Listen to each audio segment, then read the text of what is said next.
Rubens Barrichello ran into gravel on Friday, ran into form last night. And here we are on board then. Watch this entry into Beckett. A little wide on Stowe Corner, his second sector was slower than his morning practice, but the benchmark was set. With a great 1 minute 21.2, that's a fast lap. The next 5 drivers, including the Saubers and Jordans, did not come close. Jacques Villeneuve was the first to get into the 122s, but still more than a second slower than the Ferrari. Next driver was Kimi Räikkönen, another ace buried in the pack, and the first Michelin runner of the session. He trailed by 0.218 on the first 2 sectors. Half a second slower than Rubens Barrichello. Mark Webber's teammate Antonio Pizzonia was a little surprising, building a good lap on a very quick second sector, good enough to hold him in the top 10 by the end of the session. Likewise, Cristiano Di Marta, Toyota's hard testing paid off in this lap, where he also put down a competitive second sector in spite of a lockup. And he does indeed edge Villeneuve out. So Jenson Button started slowly, but it doesn't come much slower than this. And unfortunately for him, a little bit more grass cutting this weekend. Mark Webber made most of his errors in Sector 2, where everyone else was finding the going easier. And he had to chalk one up to his teammate this time. He fell 3 positions from Friday, ultimately 11th fastest. It could have been worse, but David Coulthard had a very disappointing run. Close to his teammate's time in Sector 1, lost a heap in Sector 2, and not only fell well short of pole, but will start behind Webber. Next up, a gem from Jarno Trulli. Stumped a load of time on Sector 3 and would fall to 13th, 7 places behind his teammate. Fernando Alonso never recovered from a slow first sector and, like Panis, would find himself separated from his teammate by 6 places on the grid. Ralf Schumacher trailed Barrichello by more than 3/10 on Sector 1, steadied the ship on Sector 2, but struggled onto row 2. 2 drivers left. Juan Montoya made an error at Beckett's and would have to find a massive 3/10 of a second in the final 2 sectors. a full second slower than Rubens Barrichello. Michael Schumacher once again wheeling out for the last word in qualifying. Sector 1 was almost on pole pace, but you can't throw the car entirely off the circuit at Abbey and get away with it. Anytime. Oh, well out of shape then. Haven't seen anybody do that for ages. On the exit, it's very... Barrichello's first pole since Brazil in round 3. Jarno Trulli equals his best qualifying result of the season. Räikkönen reportedly on a heavier fuel load than others, but in the top 8. That's Di Marta's best starting position in Formula 1. Mark Webber later admitted his lap was messy, running wide, locking up and cutting too many curbs. British fans will be scanning the back of the field at the start. Coulthard 12th. Olivier Panis cited handling problems for his slip. Jos Verstappen has an injured shoulder, and Jenson Button had a long walk back to the pits, but there's an even longer day ahead of him. Yeah, well, the pole sitter hasn't won here for 5 years, but the winner hasn't qualified lower than 4th either, so that's an interesting signal for some of those guys in the middle of the pack. I did not mention one very important fact with Di Marta's lap, Neil, and that is... Well, the car that he was to have driven failed in the warm-up, and then when he went to go out for qualifying, he had to jump in the T car, and I think that makes his qualifying performance even that little more remarkable.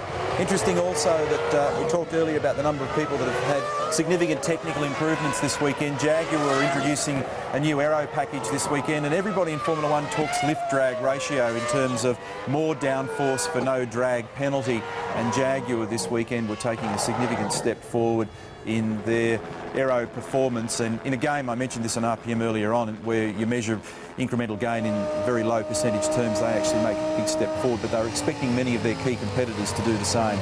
So we'll see whether Mark can produce something for us tonight. He's a bit unhappy with his qualifying lap, but I think you'll find that he again is in a good strong position as this race unfolds. Just recapping those championship points for you as we speak. Mark made his only real racing error of the season here last year. He went onto the paint and subsequently off the track in a very consistent year for Minardi. Now, of course, with Jaguar, reliability has been a big problem until recent rounds. And he won here in a Formula 3000 car a couple of years ago as well, so and he's had some success at this track, and he likes this track, as many of the drivers do. Interesting, I spoke to a Formula 1 insider earlier in the evening and said, what's the story with Coulthard and the qualifying thing? And he said, it's really simple. He hates the format. He just simply hates the one-lap qualifying format.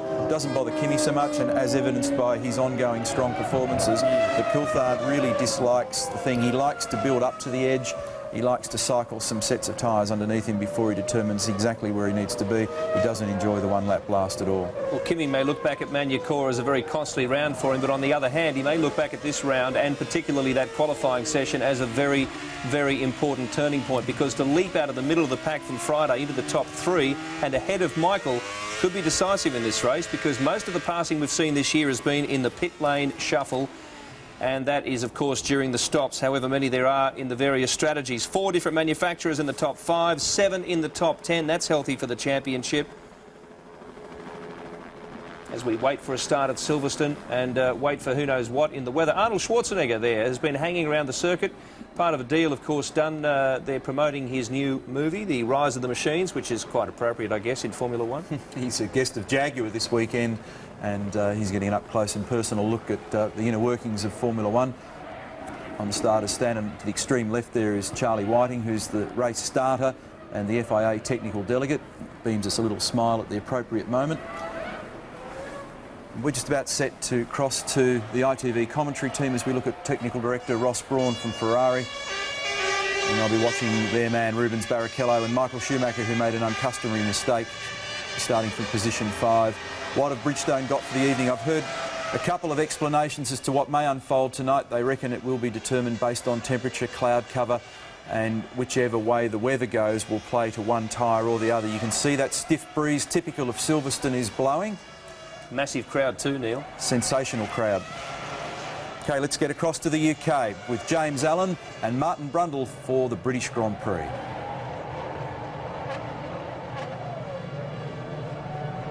So they're just putting energy into the car, into the brakes, anything they can do to get a few more degrees in everything before this race gets underway, except, of course, the engine, because now they're stationary. There are no fans on these cars, and they're just beginning to heat up now, and the temperatures are soaring as those cars sit on the line. Well, Montoya said it would be wild from the start. Get ready then for the law of the jungle. Here we go. They're off! Great start by Trulli. Look at him down the inside. He's attacking using that Renault launch control. He takes the lead, and Räikkönen's up into second place ahead of Rubens Barrichello. Look at Michael Schumacher. Someone's blown up in the pack there, I think one of the Jaguars, but yes, it is indeed. But Michael Schumacher, so aggressive off the start. He is, I think, in 5th place at the moment. And look at that, what a fabulous start by Jarno Trulli. Michael Schumacher tried to get round the outside there of his brother Ralph and didn't quite make it. The oil smoke you're seeing is overfilled cars. I don't believe they're actually having terminal problems, as Alonso having a good run at Michael Schumacher down into Stowe. 2 and 3 abreast. Is that Coulthard in the background? Yes, clearing, I believe, one of the Jaguars, probably Pitsonia. Well, Pitsonia started ahead of Mark Webber on the grid here today. Look at Alonso. He really is on the attack, isn't he? Absolutely driving all the way around the back of Ralf Schumacher. Around the back of Juan Montoya, I beg your pardon. He's dropped a place, in fact. Montoya must have got in front of him. So Trulli, Räikkönen, Barrichello then from pole down to 3rd. Ralf Schumacher, Michael Schumacher, Alonso, Montoya, D'Amata, Coulthard as they went through the last timing beam. Coulthard up to 9th, and he has cleared the 2 Jaguars. Terrific start also, we haven't really mentioned him much, for Kimi Räikkönen. From 3rd on the grid up to 2nd place. Montoya has jumped Alonso. We didn't see it, but obviously just after Alonso was attacking Michael Schumacher into Stowe corner, Montoya must have slid through. So as you say, Montoya ahead of Alonso now at the end of the first lap, and well, he was right, wasn't he? A wild start. Yes, I would imagine it happened down into Vale, because Alonso was out of position trying to pass Michael Schumacher, and Montoya would have had a better run out of Stowe corner. But there you're on board then with 3rd place man Rubens Barrichello on the exit of Beckett's. Trulli leads, Kimi Räikkönen 2nd, Barrichello 3rd, and look, the Renault and the McLaren stretching a lead out to 3rd place man Barrichello quite comfortably. Well, that's very surprising, isn't it? Very, very interesting indeed, the way that Barrichello is being dropped by those 2 cars. Ferrari expected to go well here this weekend. Look, he's falling into the clutches now of Ralf Schumacher, who's got his brother Michael paying close attention to his backside. And then we've got Montoya a little way back with Alonso, who seems to have dropped back and calmed down a little bit after his shenanigans on the opening lap. Jenson Button went from 20th, and he's now up to 15th place. So a good start for JB then. And now the race is beginning to normalise a little bit. They're in line, they've made up the places they could in the early meters and the early corners and now the early laps, and it's settling down, and that is Frentzen, and he's still running in the Grand Prix, so that was some kind of systems problem on the start line. It was not, didn't look like terminal engine failure, and he is running at a solid pace, so Frentzen did finally get underway. Trulli leads the Grand Prix on lap 3 from Räikkönen by just under a second. Barrichello 2.7 seconds behind Jarno Trulli in 3rd place. Then it's Ralf Schumacher 4th. Michael Schumacher in 5th place. 6th is Juan Montoya. 7th, Alonso. 8th from 6th on the grid is Cristiano D'Amato, and I think he was probably right in the middle of all that madness going on in the first lap. He'll have had a great view of it, but I bet it was going on all around him. David Coulthard, as you pointed out, Martin, has gone up from 12th to 9th, and well, we've seen all season how strong David Coulthard can be in the Grand Prix, even when he's had a poor qualifying session. Today, an opportunity for him to prove that as well. On board we ride then with Jenson Button, currently in 15th place, and he's scything his way through the field as well. That's Nick Heidfeld in the Sauber just in front of us. Interestingly, Rubens Barrichello, the fastest man now on the track on this lap. He is taken 2 or 3 tenths out of the leaders as Ralf Furman has a go at Jos Verstappen. That's a tremendous battle for 17th place in the Grand Prix. And behind them, it looks as if Frentzen has now passed Wilson. He has indeed. So Wilson runs 20th, Frentzen up to 19th. Verstappen carrying a neck injury here this weekend, legacy of many accidents he's had over time, but he strained it midweek, and he's really been suffering all through the weekend. So Ralf Furman crawling all over the back of Jos de Vos. Look at Wilson attacking the back of the Sauber there of Heinz-Harald Frentzen. He's lost a place there, so Wilson running in last place. Verstappen managed to take 3 positions off him off the start line. Now, easily the fastest man on the racetrack was Barrichello, a new fastest lap of 22.8, as you see on the screen, and he took a half second out of the leaders by the end of the lap. Now remember yesterday, James, we wondered if Ferrari had slightly short-fueled Rubens to enable him to be on the front row. He got a great pole, and to try and get up there and help control the race. The bad start negated a lot of that if it did happen, but it'd be interesting to see if Barrichello has to pit earlier. Wait, Barrichello just he got away quickly. No, it just didn't seem to accelerate. Coulthard was in the middle of the pack, flying through, and that then is Frentzen. It seems as if he's the engine's just cut out on him. Look, Rubens trying to go defensive early on, but he'd already missed it with the Renault, and then loads of cars smoking. Remember, they've been in parc fermé conditions. They haven't been able to touch those cars till they drive to the line. And there we go again. Did you see Rubens Barrichello, even as the lights were going out, he wasn't looking up, he was looking to his right. He was defensive before the lights even went out. It's extraordinary. And this is what it looks like from Michael Schumacher's car. He will try to go around the outside of Montoya, and we cut away from that. But Michael nearly made, Ralf Schumacher rather, he nearly made a great pass there. And this is Frentzen scything his way back through the field from that false start of his, and he passes Furman. Ted. Martin, just an explanation as to how Jarno Trulli got into the lead. He's the only driver on the super soft Michelin tyres, so of course they give him great traction off the start line. The flip side of that, of course, guys, is how fast are these tyres going to degrade on Jarno? I asked the technical director Mike Gascoigne that, and he said no, we think it's okay, but only time will tell on this one. Well, Renault do have tended to be gentler on their tyres throughout the season than the others. Side by side, Frentzen and Jos Verstappen, the scrap for 17th place, and Frentzen really is cutting his way through the field. But just a note there on what Ted was saying, the electronics guy who does the launch control systems for Renault, Tad Chapsky, he used to be at Ferrari in the old days, and he was the electronics guru who made them really fly. So the irony, he's gone to Renault now, and they pass Rubens Barrichello off the start line. On board with Furman, who had a much better acceleration on the way out of club. Where is the Minardi as he heads down to the Abbey chicane? But look, this is now the new story of the race. Rubens Barrichello easily beginning to catch Kimi Räikkönen, and how much will that please the Ferrari team? Because at the moment Räikkönen's in second and his main championship contender Michael Schumacher in 5th. So Ferrari would love to get Barrichello ahead of Räikkönen and try to interfere with his race. Yeah, well, Michael didn't gain anything, Michael Schumacher, off the start line. He's in 5th place and he's 5 seconds now behind race leader Jarno Trulli. Well, Trulli changed his helmet design a few races ago. He denied it was to try and bring him a bit more luck, but certainly that's the kind of thing that most people thought it was for. And who knows, here at Silverstone today, maybe it's brought him this kind of luck. The safety car has been deployed on lap 56. You can see on the pit wall there's confusion. They're all looking to see why the safety car has been deployed, and so are we. No indication of that at the moment. It might be a glitch in the system. No, there's confirmation of it. Why do we need a safety car at Silverstone? Debris at turn 1. Debris on the racetrack at turn 1. And there is the safety car waiting to collect up the pack. And there is the debris. Shards of carbon fibre. Looks like somebody's had a bit of contact. And quite clearly in a corner that's 190 mile an hour entry, 150, 160 through the slowest part, you will not be sending marshals out there anywhere. And now the team's going to overdrive with their brains and their strategies and their computers. Shall we pit him now or not? And that was the only sensible decision. They could not send men out to Copse corner. Absolutely right. The safety car has just passed us on the start-finish line. But of course, if you make a pit stop now, it's not going to be a very long time the safety car is going to be out. That debris is already cleared as Mata and David Coulthard both pit. And it's a free pit stop if you do it now. Ted?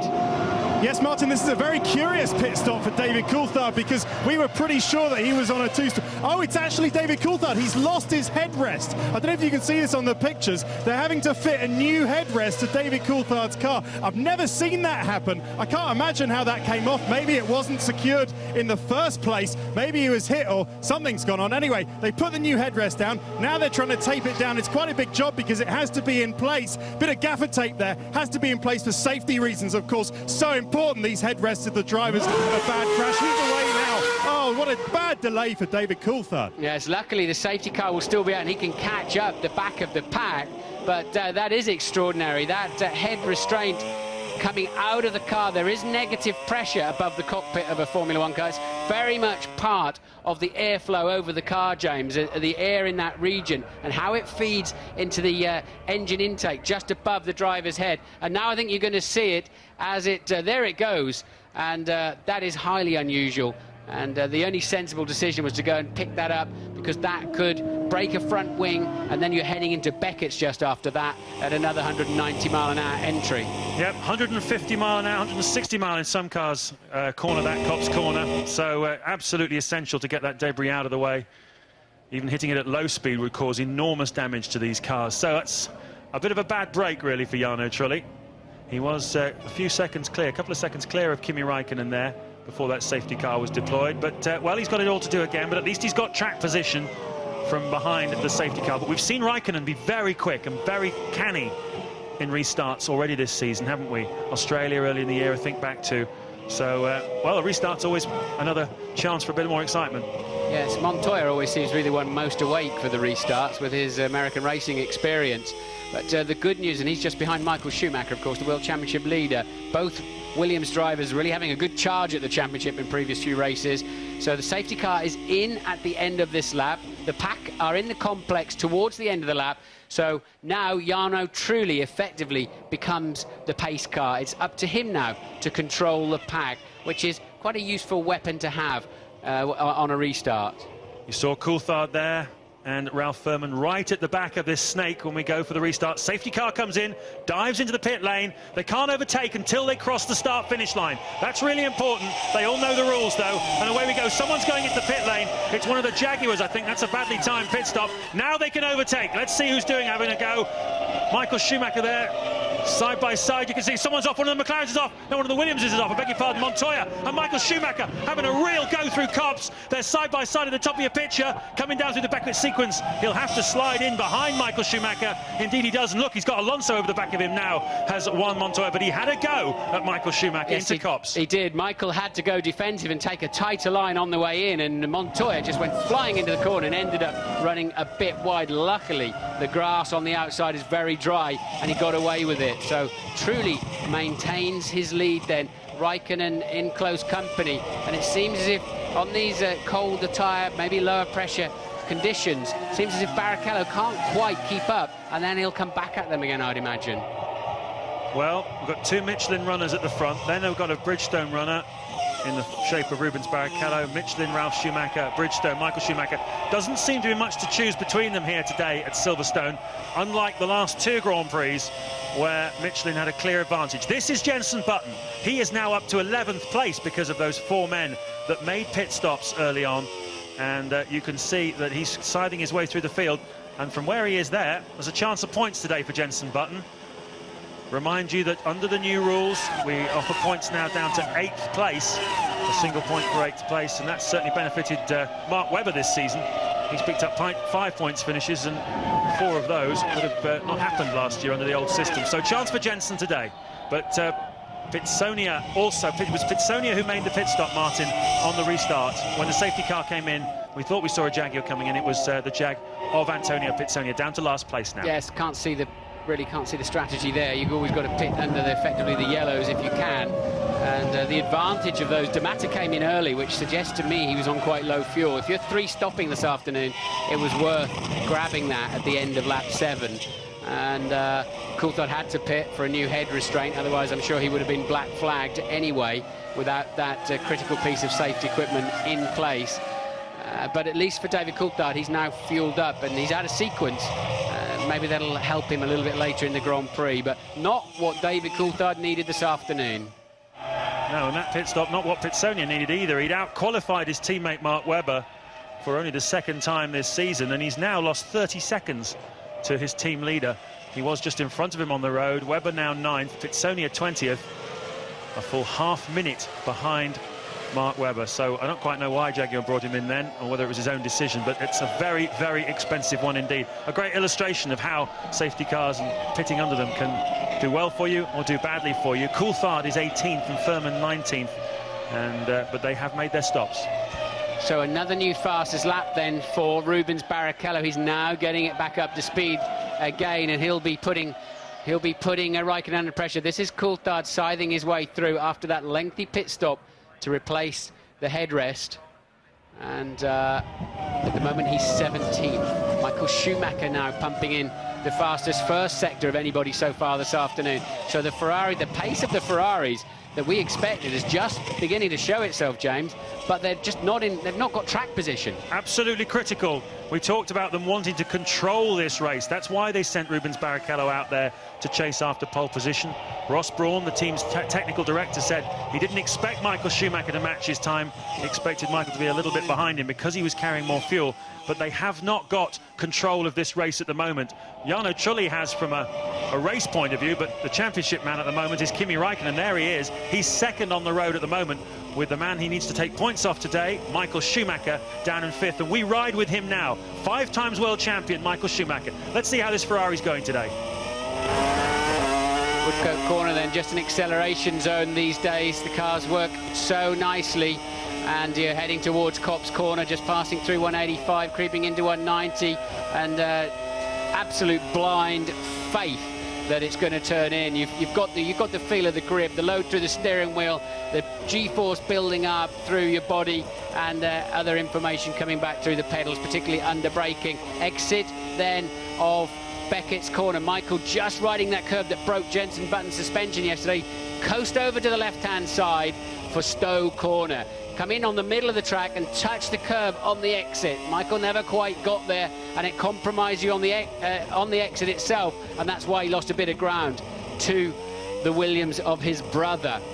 Club corner then, tremendous G-force on the exit of that. And look at Barrichello getting right up behind Räikkönen. Räikkönen compromised on his line into the corner, and that was a beautiful pass from Rubens Barrichello. He really squeezed. Räikkönen had the line, Barrichello squeezed him off it. Well, he lost the place early on, pole sitter Rubens Barrichello, but he's got the go now. He is attacking. He's passed Kimi Räikkönen. The next man in his sights is Jarno Trulli. And looking at the lap times, Martin, the last time through, you'd have to say, as we take another look at it, you'd have to say that Trulli's been holding them up. And this is how Barrichello came into the overtaking zone. Räikkönen locked his wheel under braking interface, a little downhill slope there. It's tailwind too, so you got less downforce. Barrichello easily got a run at him. That's important for us to see that, because I'm wondering if that was purely because Barrichello was lighter. It wasn't. It was a mistake by Räikkönen, and Rubens just tippy-toeing around the outside and getting away with it. Okay, this is lap 12 then. Jarno Trulli is still leading. We're riding on board with Kimi Räikkönen, who's now been dropped down to 3rd place. We've had a safety car here at Silverstone, and we've got plenty of racing still to come. A couple of years ago, we've got a lunatic on the track down the Hangar Straight, 160 miles an hour the cars are doing as they come through there. Safety car out, of course. The drivers, oh my word, thinking about a pass there. David Coulthard on Olivier Panis. Well, what can you say? That is absolutely unbelievable. The drivers giving him as wide a berth as they can, just swerving out of the way. What on earth are you doing? And luckily then the marshals have got to him now, safety car deployed, and outrageous. And luckily nobody damaged, nobody hurt. Safety car has picked up. Look at this message on the computer here, man on track at turn 6. We had it in Hockenheim, didn't we, a few years back with a disgruntled Mercedes-Benz employee.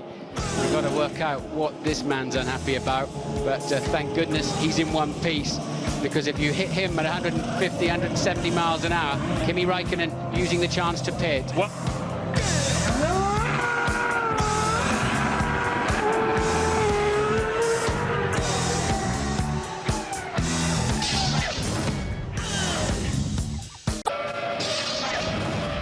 Welcome back to Silverstone. We'll get back to Martin and James in just a moment. Neil Crompton, an extraordinary situation. A track invasion, ridiculous, but it's absolutely can turn the structure of this race upside down. Yeah, that's exactly right, Bill. I mean, just a ridiculous scenario to have some imbecile on the racetrack, and I hope they drag him off and lock him up, but it's brought everybody in now and completely changed everybody's strategy. Incidentally, Webber was in 9th position just prior to that safety car deployment. We'll go back now to ITV and see if we can unravel this mess for you.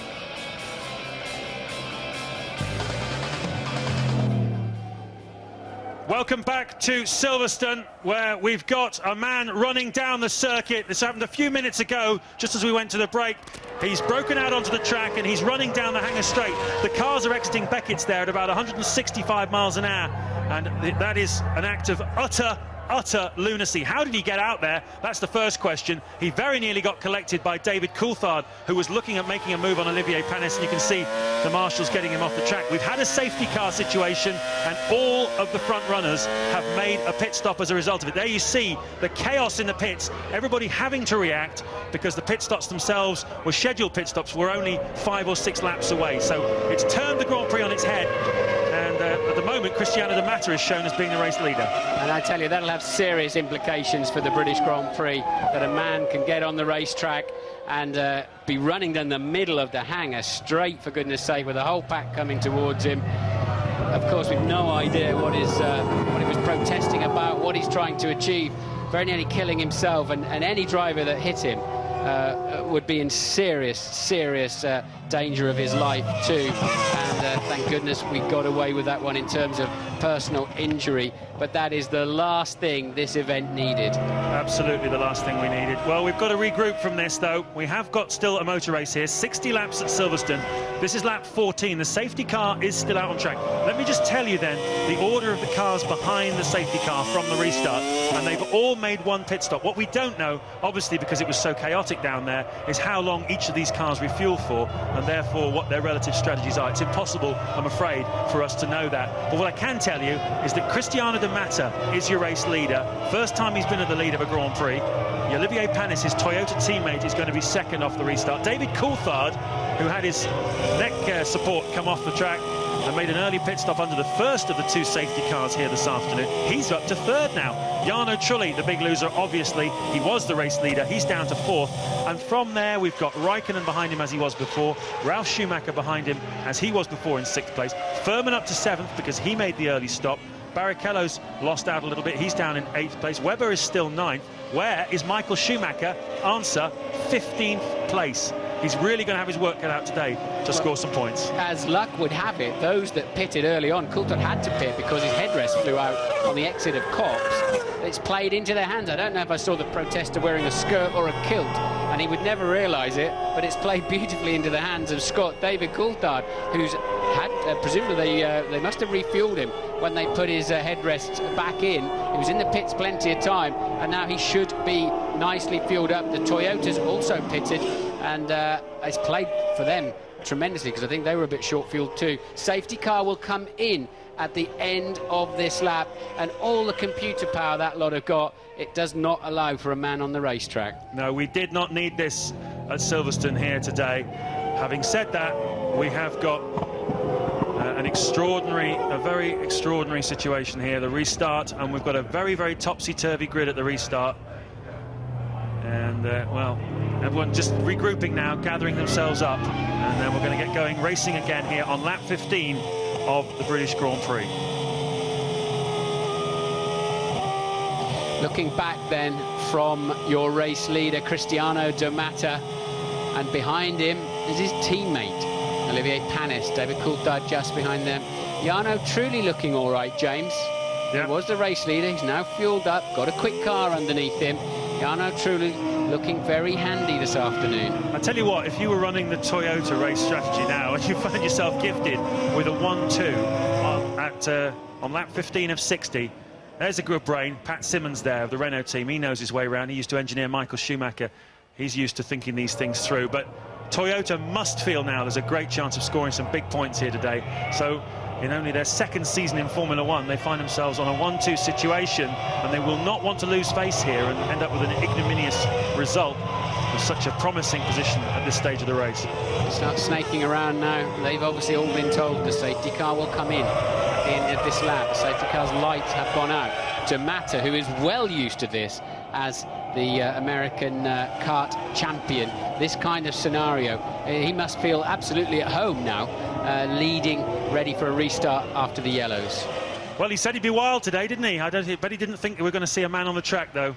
He just thought we were going to see lots of overtaking. The safety car comes in then for the second time in the British Grand Prix, and Cristiano Domata in the Toyota leads us off again. We're green flag racing. Yeah, we're green flag racing here at Silverstone. Panis is second, and look, already they're making moves to pass. Look at that, Räikkönen, fabulous move on Trulli. What an opportunistic move that was. Yes, Räikkönen catching Trulli absolutely asleep, as will Ralf Schumacher any time now if he doesn't get on with it. And that's put us at Toyota 1-2, McLaren 3-4, and crucial there then, a crucial pass for Kimi Räikkönen. And watch out for Michael Schumacher at the top of your screens there. He's got Ralf Furman. He's got to get past him as quickly as possible. He's now side by side with Furman, and it's easy peasy, isn't it, for Rubens Barrichello to just squeeze past Ralf Furman. Michael Schumacher is down in 14th place, of course, behind Alonso. That was Barrichello making the move, as he had to, on Ralf Furman. David Coulthard getting slightly out of shape on the way into club, and that's given Räikkönen a run at him, but they should have similar amounts of fuel, similar amounts of power, and Räikkönen goes through then.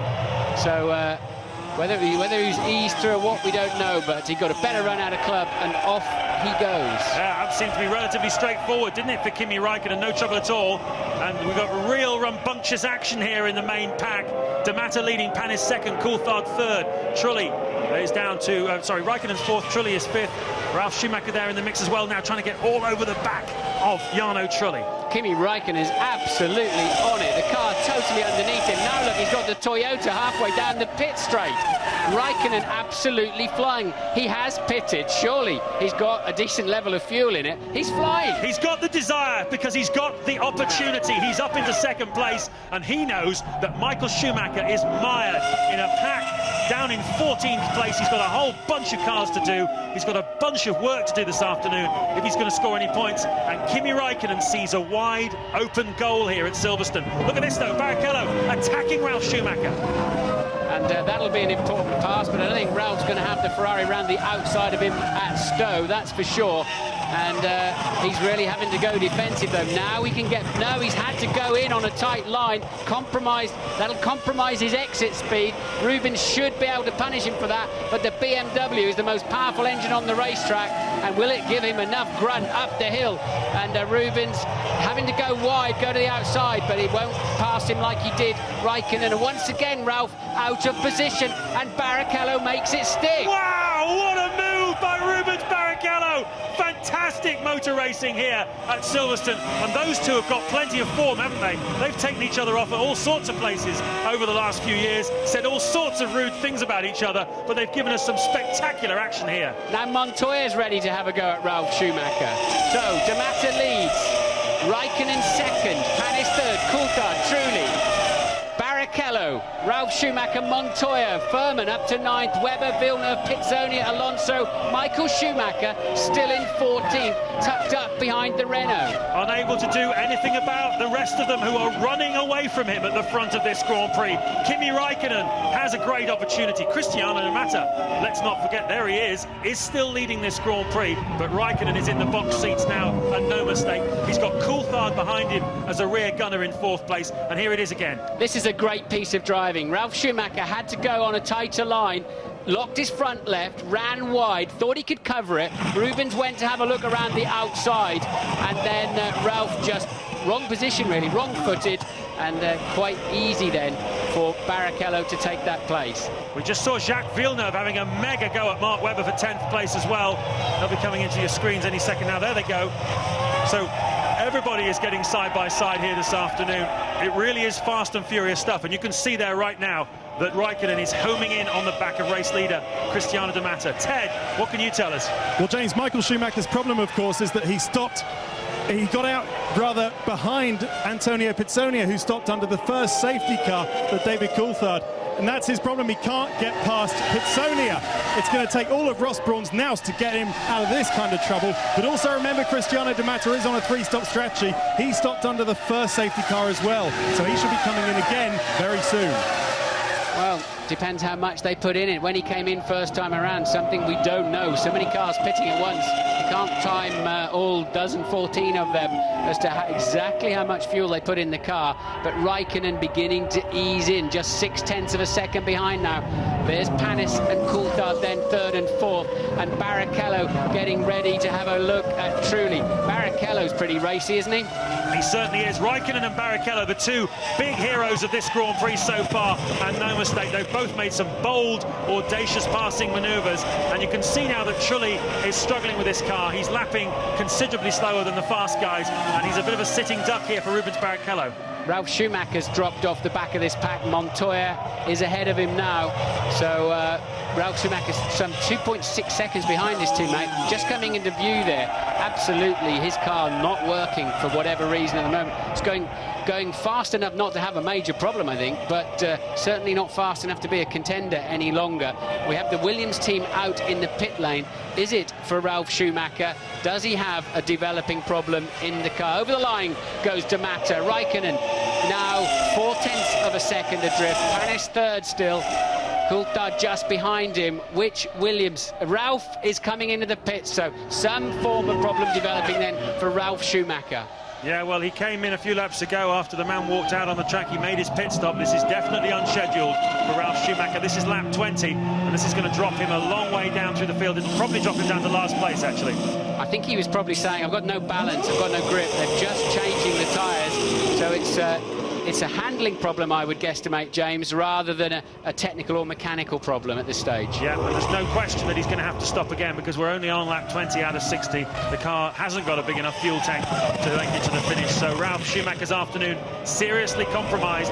He doesn't look as though he's going to get his 3rd victory on the trot. Here's another look at that overtake. What a great, great moment of the season. There it is. It's well worth seeing again. Ralf Schumacher up the inside, therefore slightly bumpier up there. Locked his front left, ran wide. Rubens tried to go around the outside and just got himself more momentum. Ralf really should have cut him off. He could have had him on the grass, actually, quite legitimately. More debris on the racetrack, not on the racing line at this stage. Oh. And well, you don't know where to look next this afternoon. Jordan bouncing across the grass down at Vale on the entry to club.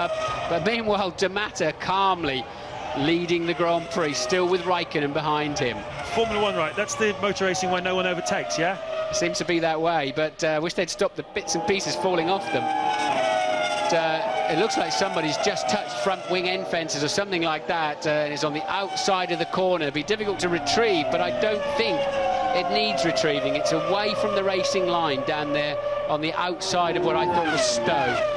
You'll see there that Michael Schumacher is up now to 13th place. The reason for that, obviously, the pit stop of Ralf Schumacher, who was running further up than him. But it's not because Michael's been able to pass anybody.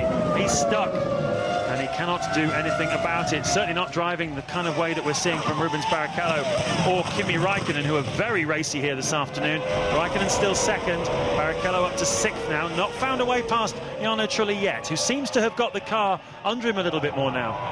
Watching Ralf Schumacher's times, he's just done the fastest final sector, and that is Michael Schumacher trying to get past Alonso and not making it.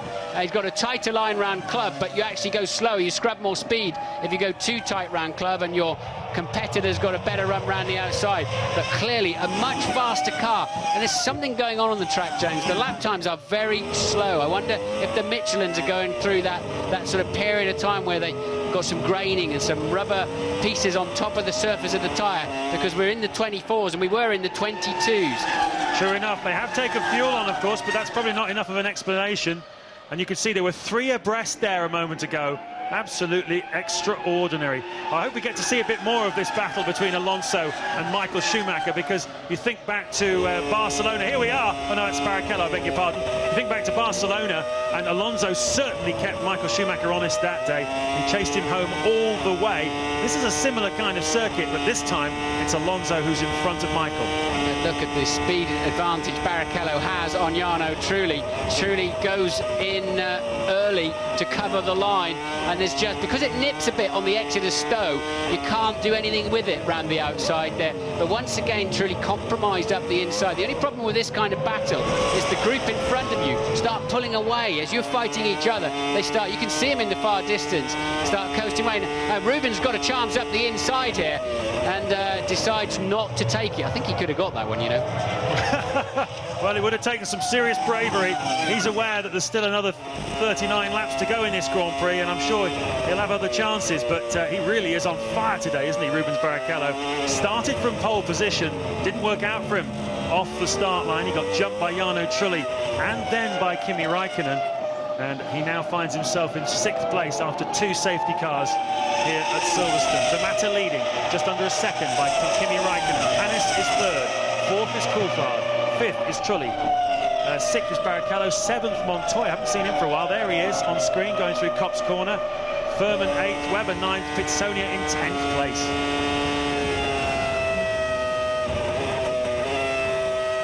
On board here with Rubens Barrichello. As Ferrari working really well here this weekend. They certainly have bounced back from the disappointments of Magny-Cours 2 weeks ago. He's just regrouping now and having another think about what he's going to do about Jarno Trulli. Meanwhile, Alonso and Michael Schumacher still stuck back in 12th and 13th place. Not even yet at halfway, would you believe, in the Silverstone Grand Prix. A lot more to come.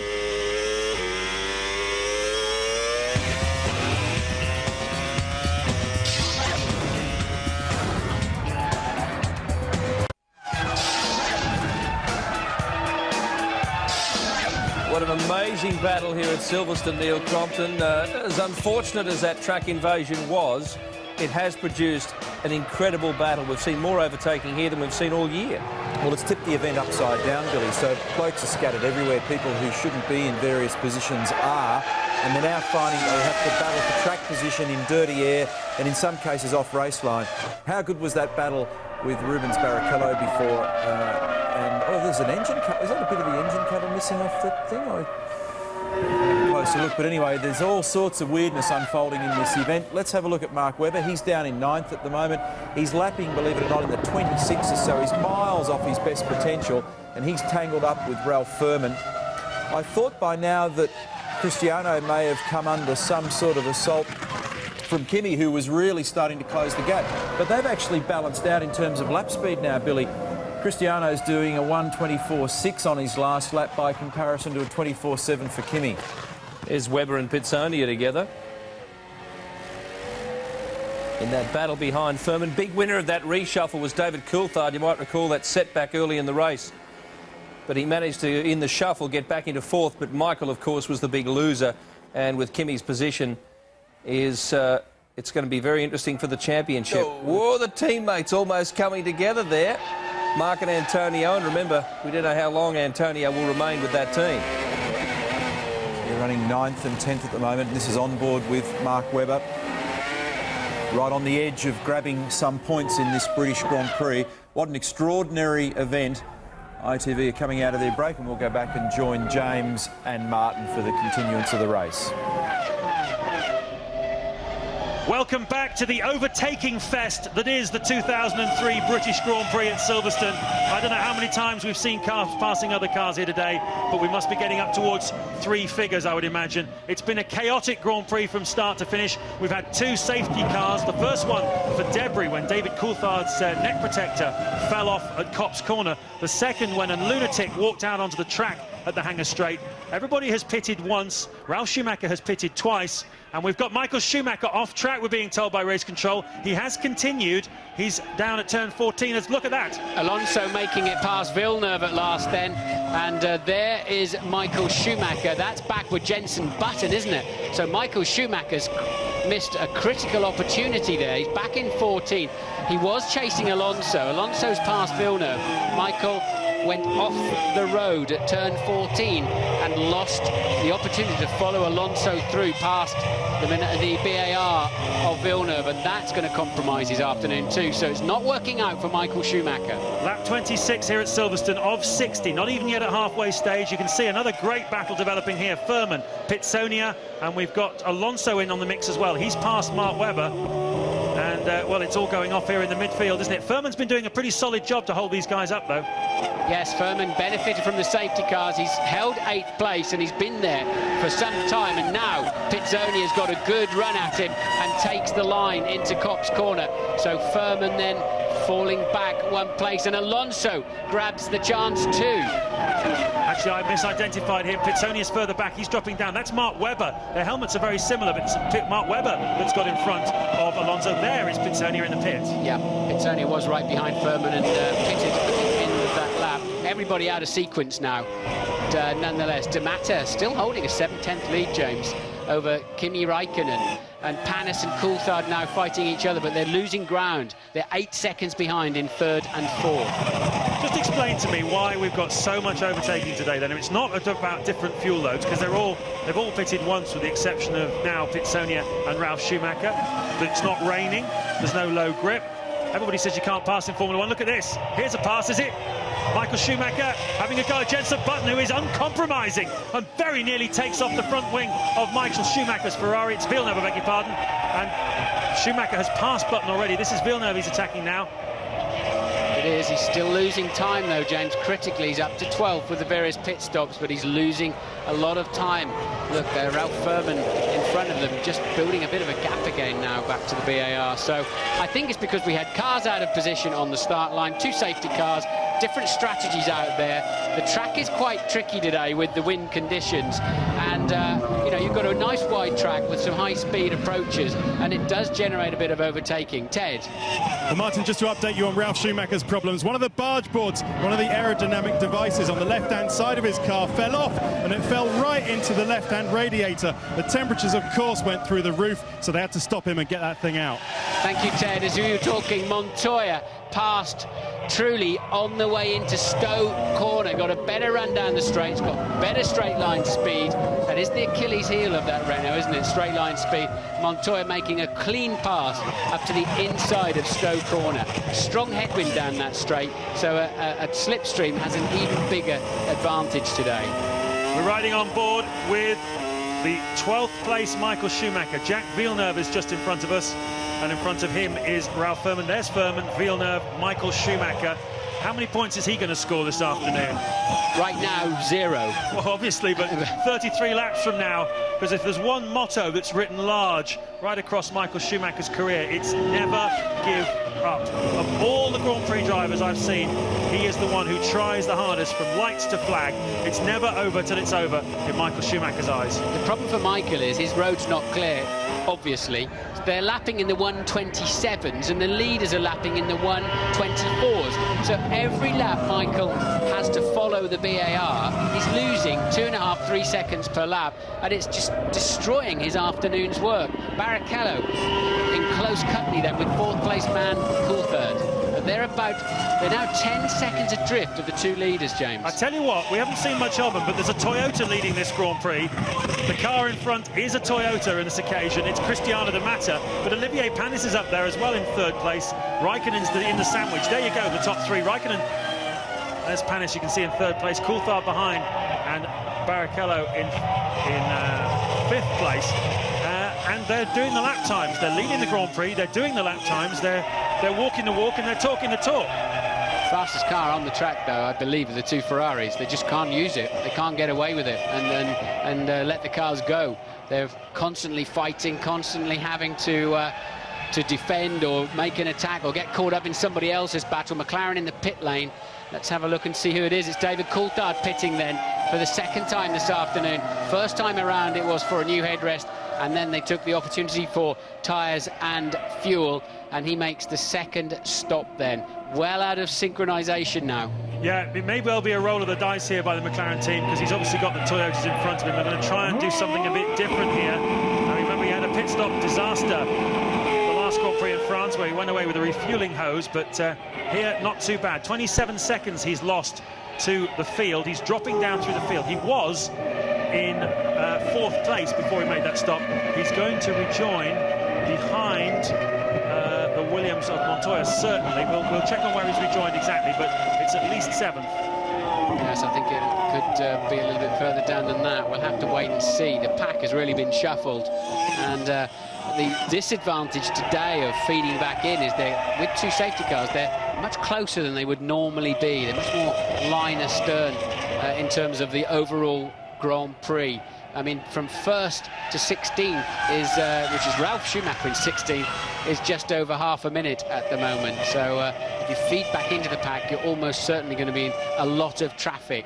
And there then is, and look, this is Michael. Can he finally get past Villeneuve? No! I think there's something going on here. There's a bit of form, as we well know, between Jacques Villeneuve and Michael Schumacher. Think back to the last Grand Prix of 1997, and if you do, you're pretty much thinking back to the last two. The last two these found themselves in the same place on the racetrack.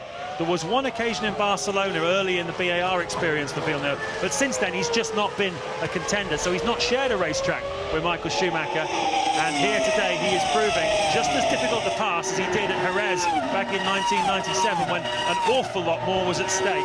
Well, Villeneuve's got a lot to prove, though, at the moment. He's under pressure to, I believe, stay in Formula One. He deserves a place in Formula One. There's so few seats, and we assume he's going to stay with BAR. And we're watching the Minardi of Justin Wilson outbraking himself down into the Abbey chicane there. So the Ferrari hooked up in the middle of two BARs. Is it a Ferrari sandwich or is it a bar snack? Oh dear. There is Villeneuve, as you can see. No chance there for Michael Schumacher. And you can see that Montoya has got ahead of Olivier Panis. So has Barrichello. We didn't see exactly what happened to Panis, but he's lost 2 places in the last half a lap. And Toyota into the pits comes the race leader, Cristiano de Mata. Super job he's done. Hats off to you, Cristiano. Took advantage of the opportunity, and it was a really, really nice bit of driving. And the other, I'm looking for Panis. Is he coming in the pits? Because he's travelling very slowly, and he doesn't come in the pit lane.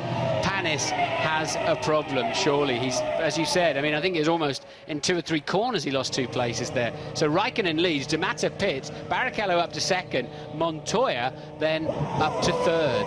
Yeah, Panis has got a problem. His last lap was a 1 minute 27.4, when the pace at the moment is a mid 24. That's what he was doing beforehand. And now this guy has, once again, the open goal. He knows that Michael Schumacher, as Mark Webber pits, Michael Schumacher is down in 11th place, stuck behind Villeneuve, stuck behind Furman, and Webber has come in, so that's 1 less place that Michael Schumacher's got to make up. But he too has to make his stop, doesn't he, soon? Michael Schumacher, a great opportunity then for Raikkonen to close the gap. If he gets 10 points today and Michael Schumacher doesn't get any, Raikkonen's back in the lead of the championship. Absolutely. A word for Furman then. Ralf Furman in the Jordan.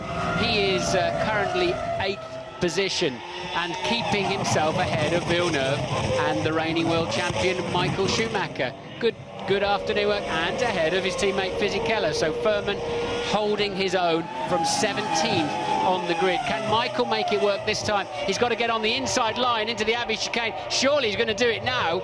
Surely he can. Villeneuve can't turn in. He'll take 2 wheels off his car and 2 off Michael's. And finally then, that pass is made. And Button having a look as well. He says, I'll have a bit of that, thanks. And Villeneuve says, no chance, teammate. Stay behind me. Well, they've been getting on quite well recently, these two. Going into this season, remember what they were saying about each other, particularly what Villeneuve was saying about Jenson Button. I've got no respect for him. He's got to prove himself to me. He's achieved nothing. And once he just realised there in the middle of Bridge Corner that Button was having a look at him, he gave him a chop. Panis pits from what ended up being 6th place. He really was falling down the pack, Olivier Panis, and a very, very good stop there. That was a tidy stop. That'll keep him in the race, I think. Look at this, though. This is Michael Schumacher and Ralph Furman. What a nervous time in his first British Grand Prix for this rookie driver who's got a 5-time world champion up his exhaust pipes. Lamb to the slaughter, I'm afraid. Michael will just he's got 10 mile an hour more straight line speed, take the inside line, and Ralph, no chance. Absolutely no chance of defending that one. Coulthard's coming up behind them too now. But Villeneuve didn't have to let Michael through. It's 4th position. He had to demonstrate he was fighting for his life out there, even if they were fighting over what was 12th place. Here we go again. Take another look at this. This is Michael Schumacher getting Villeneuve. Textbook overtaking manoeuvre. Villeneuve was all ready to cut him off one more time, but this time Michael had 2/3 of the Ferrari up into the frame. There's the reaction in the Ferrari garage. It's been one of those afternoons so far for them. And here's Jenson Button, still behind teammate Villeneuve, looking for 10th place if he can get past his teammate. I wonder what he'll be thinking about what the Villeneuve's little move on him in the middle of Bridge Corner. It was a touch rude, wasn't it? I mean, Villeneuve can get away with it. You're allowed to move once. You shouldn't move back across the track again, but hey, that goes on out there all the time. If you tried to penalise everybody for that, they'd all be in the pits on stop and goes, because that's what Grand Prix racing's all about. And Coulthard there up into 13th now. He's made his 2nd stop, so a little bit later on he'll come back into the frame somewhere. But Räikkönen leads now from Barrichello by 9.5 seconds, but Barrichello beginning to charge. Look at this. This is Ralf Schumacher coming up the inside of Giancarlo Fisichella. That was for 11th place then, taking over 11th place. Ralf Schumacher clearly a little bit happier with his car after that pit stop, so we think it was just a balance problem. I wonder, Ralf must have been pretty dispirited to have Rubens drive around the outside of him, and that is looking like a sick Jaguar, unfortunately. Get that to the vets, because it's not going to go any further. Pitzonia then trailing fluid. I wonder if he left any of that out on the racetrack. Well, let's hope not. But certainly there's been plenty of events and action here this afternoon and incidents. On board now with Ralf Schumacher. That is Jenson Button just in front of us in 10th place. Rubens Barrichello has just put a new fastest lap in, a 1:22.6, some half-second quicker than Räikkönen again. And Pitzonia escaping from the Jaguar, and there is confirmation of Barrichello's fastest lap on lap 33. So, working lap 34 now as they go across the start-finish line. What we have now, again, after the chaos when the man walked on the track and we had a safety car, the 2 Toyotas led the Grand Prix. They've come in for their pit stop, and we've gone back to a form of relative normality at the front, with a McLaren leading from a Ferrari, from a Williams. Räikkönen, Barrichello, Montoya is the top 3. Jarno Trulli, who was at the front of this Grand Prix, led from the start. From the outside of row 1 is in 4th place. Alonso, who not long ago was down in 11th place fighting Michael Schumacher, he's now 5th. Michael Schumacher is 7th with D'Amata between him and Alonso. There'll have to be an awful lot of yellow flags waving down there at Stowe. We've got a digger into the gravel trap to pull the Jaguar away. It's in quite a tricky place, that Jaguar. And if they can't move it very quickly, look at that for an overtake. And Ralf Schumacher there, coming from way behind Jenson Button. Did he make it or not? That's cutting back to Coulthard behind Fisichella. And yes, Ralf Schumacher there, coming from way back. That would have frightened the life out of Button. He wouldn't have seen him coming from there. Very audacious. That took 10th place away from Jenson Button. Hopefully we'll get a chance to see that again. Very, very bold move. Ralph's on the move as well then, clearly. Feels the car has come back to him after his earlier problems. This is Montoya, just looking to put a lap on Nick Heidfeld, who is down in 18th place in the Sauber. Not a good day, really, for the Sauber team. Frenson's in 14th. And Heidfeld there yielding because he is being lapped. Blue flags be waving. Just 3 drivers lapped then at the moment. Heidfeld, Wilson and Pitzonia, who has, of course, now stopped in the gravel trap at Stowe with what appears to be a broken engine. 2 Renaults then line astern now, Trulli and Alonso. Trulli was looking supremely fast at the beginning, but really not done much of late, James. No, and his last lap was a second slower than Alonso's, who is closing right in on him. Race leader, lap 35, race leader Kimi Räikkönen comes into the pits. So Rubens Barrichello takes over the lead of this Grand Prix, and he crosses the line now to take that lead. Ted. What a fantastic chance this is for Kimi Räikkönen to win his 2nd Grand Prix, James. New tyres all round, no problems with the fuel stop. He's taking his pit stop a little earlier than all the guys around him so that he can get clean air, because for sure Williams and Ferrari might even have to stop on the same lap. Well, that'll be interesting, but Räikkönen had a 3.2-second lead over Rubens Barrichello before he came in for that pit stop. So that's the job Rubens Barrichello's got to do now before his own 2nd stop, is to close down those 3.2 and get himself ahead of Räikkönen when he comes out from the pits. Yes, it was about a 7 or 8 second lead, and that is a very clean move from a long way back for Ralf Schumacher there to take over the position. It was 10th at the time, now 9th. And it's why Barrichello was much closer than it seemed in the beginning, as Michael Schumacher sized his way through the back markers as well, is of course you lose time coming in the pit lane. You're flat out. Ralph Furman pits the 2nd time this afternoon. So I think the net gap was about 7 seconds actually, James, as Räikkönen lost a little bit coming into the speed limit of the pit lane, where on the racetrack you're absolutely flat out going over the start-finish line itself. Indeed he is, yes. He'll have to do his own in-lap, which is another thing that Kimi Räikkönen can take advantage of. So he's working with about 6 or 7 seconds then, Rubens Barrichello. He's going to need a few laps to make that up, and these are the crucial laps. Look at the speed, 122.897. Fastest lap he's cut for some time now. Montoya's up into 2nd place. There's the brain whirring inside the head of Ross Brawn. Barrichello just comfortably faster than anybody else. Heidfeld and Trulli are pitting, then Trulli from 4th place. Barrichello's just smashing them all around at the moment. He's in the 22s. You've got Montoya in the 23s, as is Michael Schumacher, his teammate, and the rest of them are 24s, 25s, even 27s, some of them out there. So the 2 Ferraris stunningly fast at the moment. Yep, fastest first sector of the race so far, set by Rubens Barrichello. He's pushing very hard indeed. Montoya is 4.5 seconds behind him on the road. Alonso is 9 seconds back from Montoya. Räikkönen is shown as being in 4th place. D'Amata is 5th. Michael Schumacher in the mix as well. The 2 BAR cars are having an eventful afternoon. They're split at the moment by Ralf Schumacher. That's 8th, 9th and 10th there you're looking at. So many cars line astern, James. They really have been packed up today, haven't they? And nobody can seem to make a run for it in the midfield. Barrichello's making a good run at the front. His lead is 4.5 seconds over 2nd place Montoya. Alonso 3rd. Barrichello another new fastest lap at 122.5.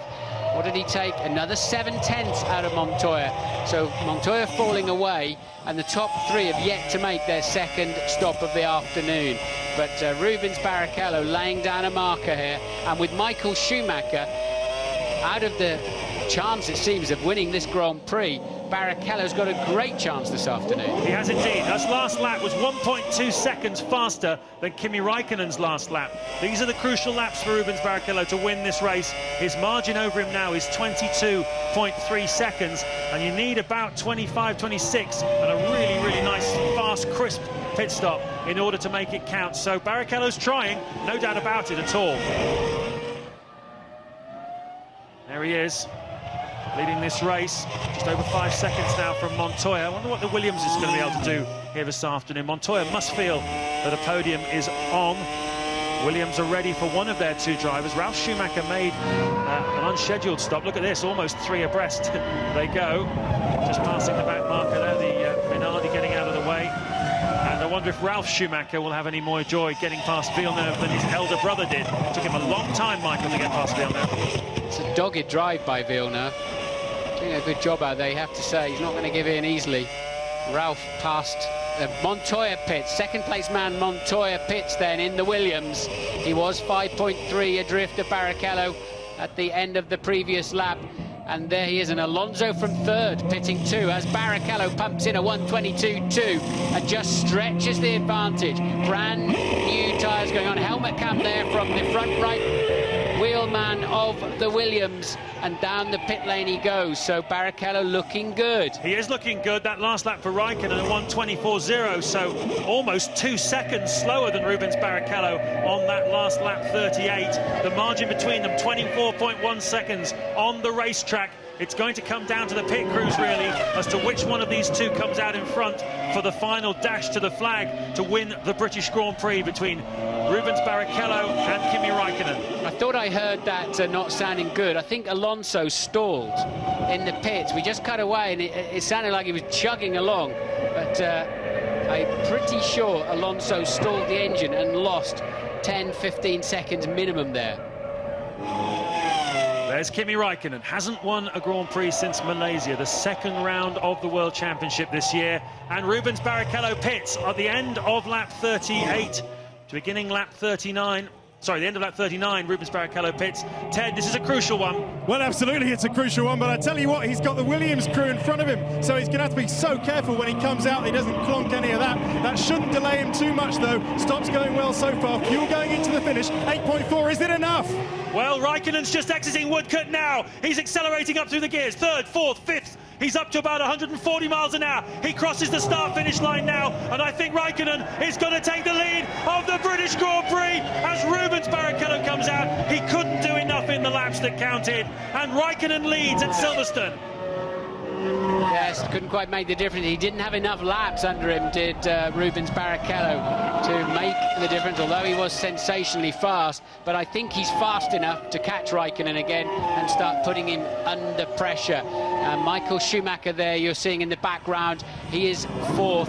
To Mata in the Toyota still going well, but Barrichello then failed to get out in front of Räikkönen.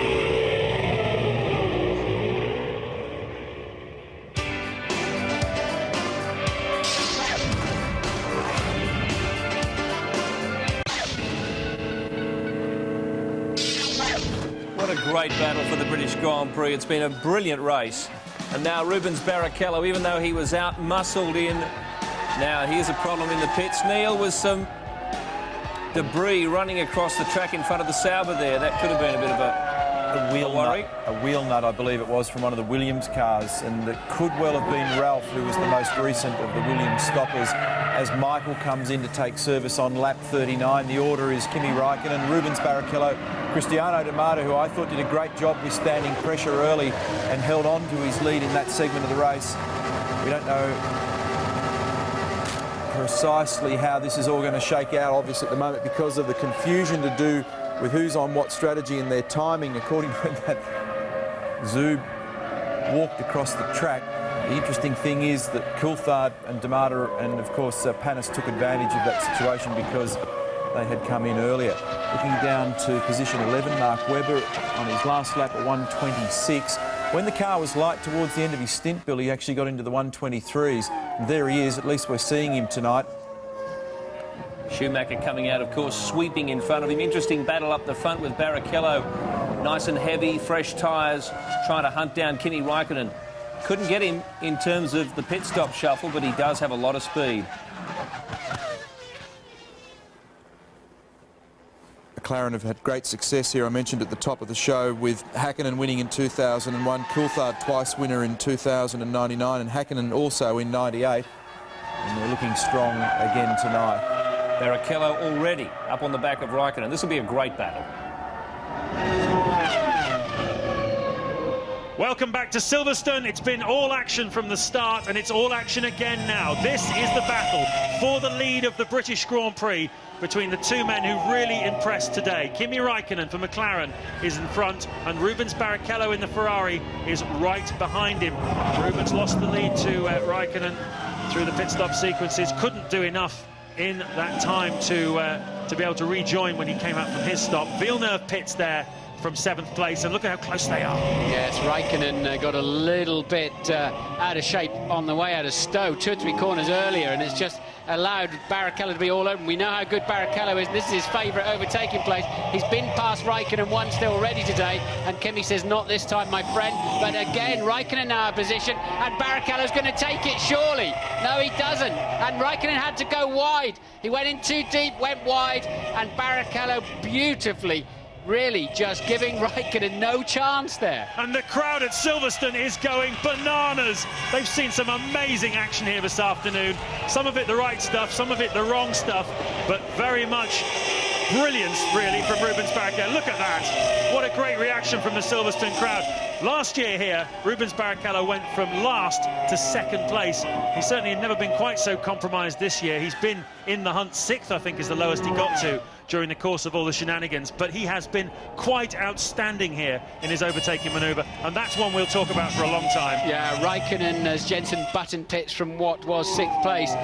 Räikkönen really wasn't going to give up there, but he nearly threw it away. He absolutely nearly threw it away there. He just went up flat and high into bridge, and it's not the place to be. It's too dirty up there, and that is why he ended up going on the grass. But he wasn't about to yield, was he? But Rubens Barrichello, the drive of his Grand Prix career, surely this afternoon, he is just saying, okay, I'm coming, I'm going to pass you now, and I'm going to pass you where I want to pass you, and if you're going to cause me trouble, I'll just push you out of the way. And the way he's got the car to do it, but the way he's setting the other drivers up to get them out of position, out of balance, and then picks them off when he's ready. It's a masterclass from Rubens Barrichello. There's been talk throughout the season, really, of how he's been overshadowed by Michael Schumacher this year. Not really done much for the Ferrari team. Asked on Friday, Michael Schumacher said, well, when has Rubens ever really helped me in terms of the World Championship?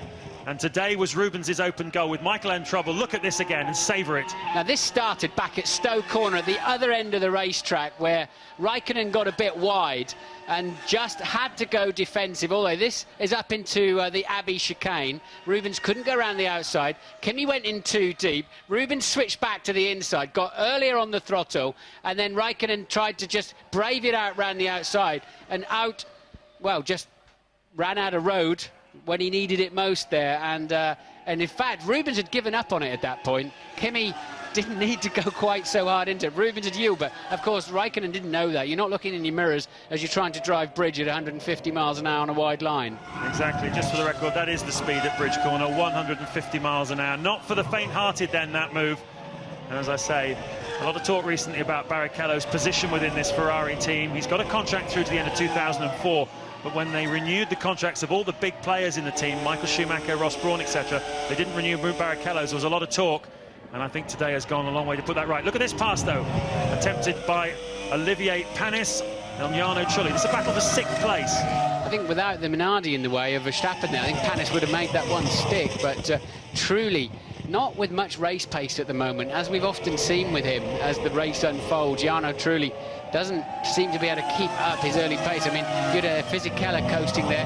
Looks like he's got a right rear puncture or right rear suspension failure. Doesn't look punctured, so it must be, well, we'll wait and see till he gets in the pits. But Eddie Jordan there, his man Fisichella, who was running 14th out of the Grand Prix. It looks like a right rear suspension failure. Well, we saw in a feature Louise did earlier on, Lawrence Dallaglio making some suspension parts for the Jordan team. I'm sure he didn't make that one, but he'll be looking on that one and knowing just how strong they have to be. Ooh. And this is the problem. It broke where you really don't want it to. That's Beckett's corner. That sequence taken at well over 130 mile an hour. Oh, good job somebody wasn't right in the heart of the final part of Beckett's there. The Sauber doing a good job to stay out of the way, and a nasty moment there at 185 miles an hour turn into a corner, and that car will be out of the race, Ted. Yeah, Martin, a wry smile on the face of Ron Dennis, boss of McLaren, during that Rubens-Kimi battle. I tell you what, they'd love him to win this race, but finishing second is not so bad, because Michael Schumacher's only going to be, what, 3 or 4 points at the very best today, and so it's narrowing that gap at the top of the championship, and that will do for McLaren. Yes, indeed. And that's what they need Barrichello to do. They need him to take points away from Michael's contenders. For the days when Michael's not winning it for himself, and that's nothing against Rubens. But, we've certainly seen Rubens can get the job done this afternoon. Michael has not made a good job of getting through the pack. You have to say he's not made as good a job as Barrichello, that's for sure. As Fisichella decides he's not walking back, he'll limp back somehow. He really should park that car. Well, if the race finished right now with Michael Schumacher in 8th place and Kimi Räikkönen second, the gap in the World Championship, Michael Schumacher will be leading by a single point with 5 Grand Prix to go in the World Championship. A very eventful afternoon. We knew it was going to be a pivotal race here at Silverstone. Barrichello leads by 3.5 from Räikkönen. Montoya 3rd, Coulthard 4th, D'Amata 5th for Toyota, Trulli 5th for Renault, and 6th Michael Schumacher, 7th D'Amata, and 8th coming into the pits now, Olivier Panis.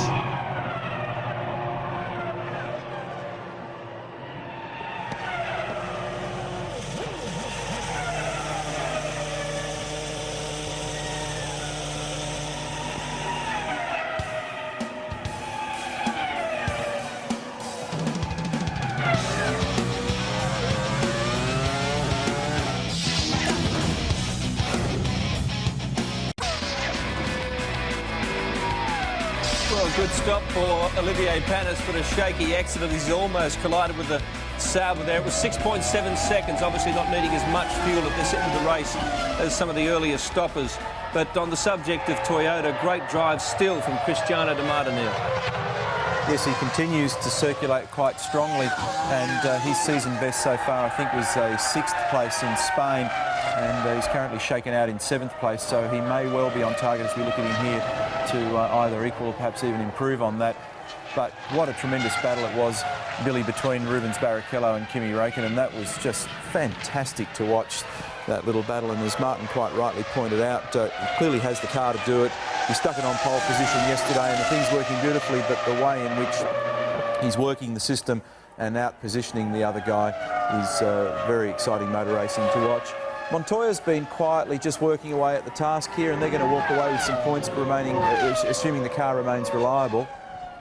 But looks like it's going to be a reasonable day for the key players, with perhaps the exception of Michael, who's just really struggled as a result of the guy walking on the track and then having been buried so far down in the field for so long. Well, this is a very interesting battle here now.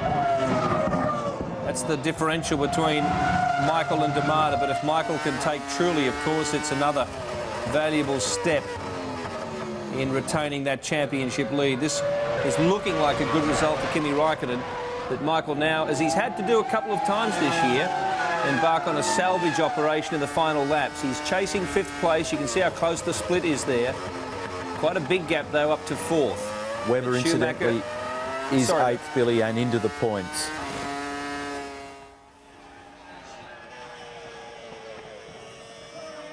Lap 48 of this 60-lap British Grand Prix. You're riding on board there with Michael Schumacher, having a bit of a go at Jarno Trulli.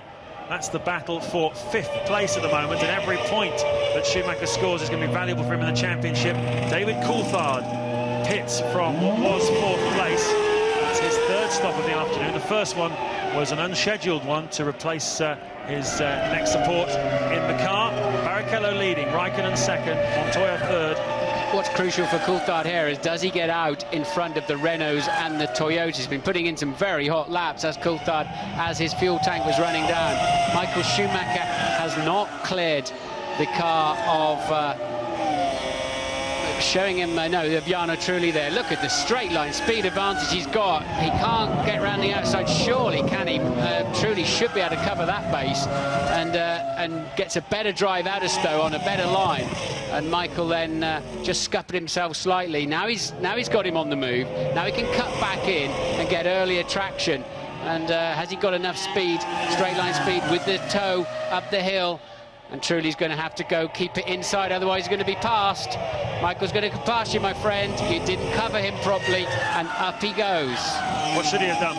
He just had to stay left. He must know that the speed advantage at the second part of the straight, and he literally had to force Michael round the outside and then outbrake him.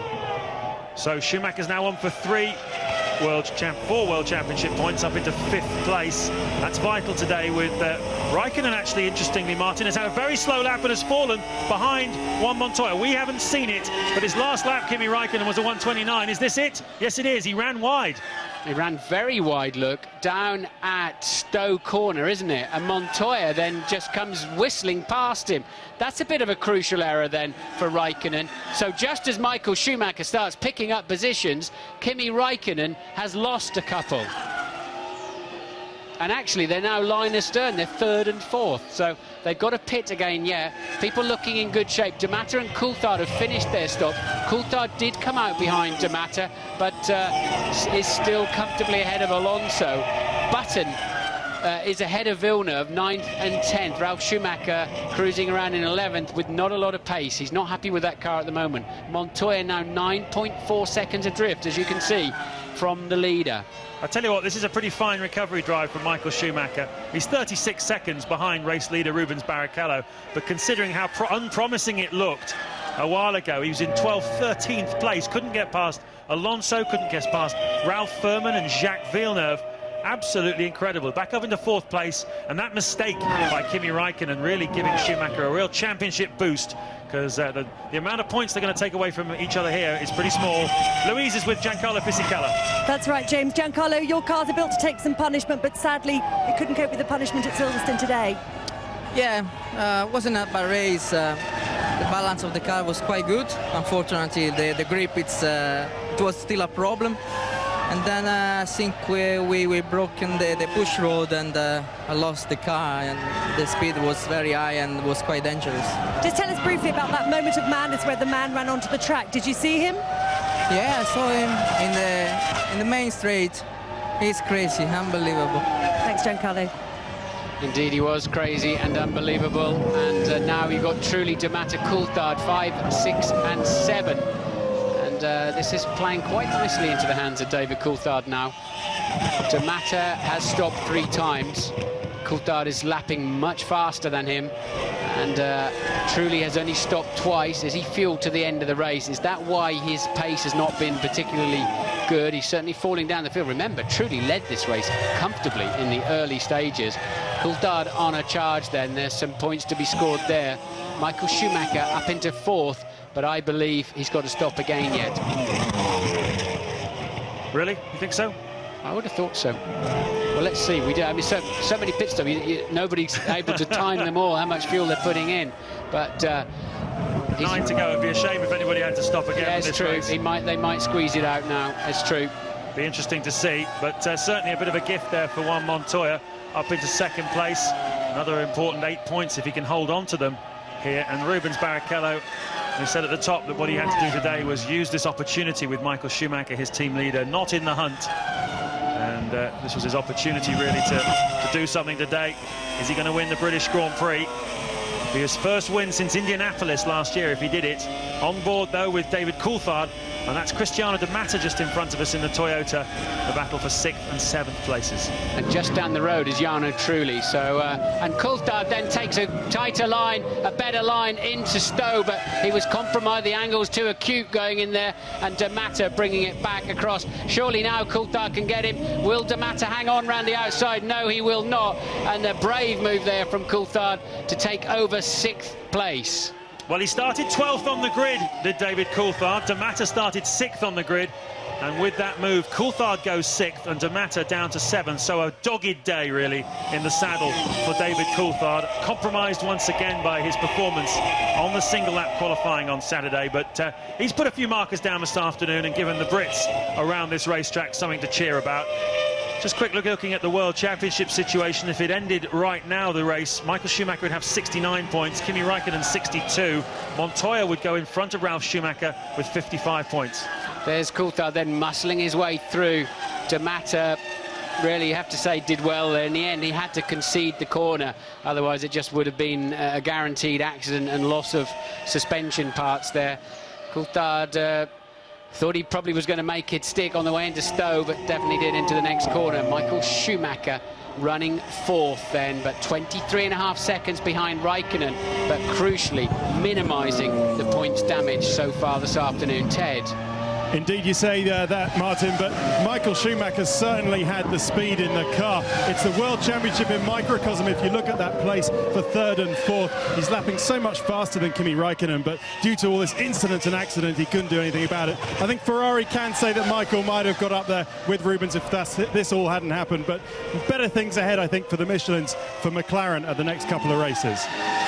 Well, it certainly seems as if that big test last week has helped Ferrari a lot. They've looked like they've had the pace, haven't they, since this Grand Prix weekend started. And certainly Barrichello, we wondered if he was short-fueled on the front of the grid. Difficult to know now with all the safety car periods, but he's only stopped twice, and comfortably he did a 1:22.2 for the fastest lap of the Grand Prix, has Rubens Barrichello. So he's had the pace, he's had the bravery, and he's certainly had the brakes, hasn't he, to get up the inside of people under braking.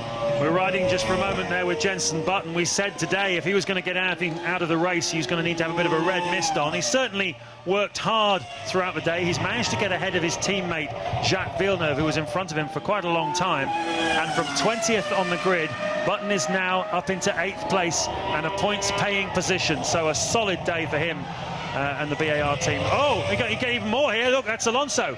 You thought he sounded sick in the pit stops, didn't you? He stalled in the pit stops, but Alonso then on the pit straight now. They can open that red barrier and just should be able to just get his car through there, I would have thought.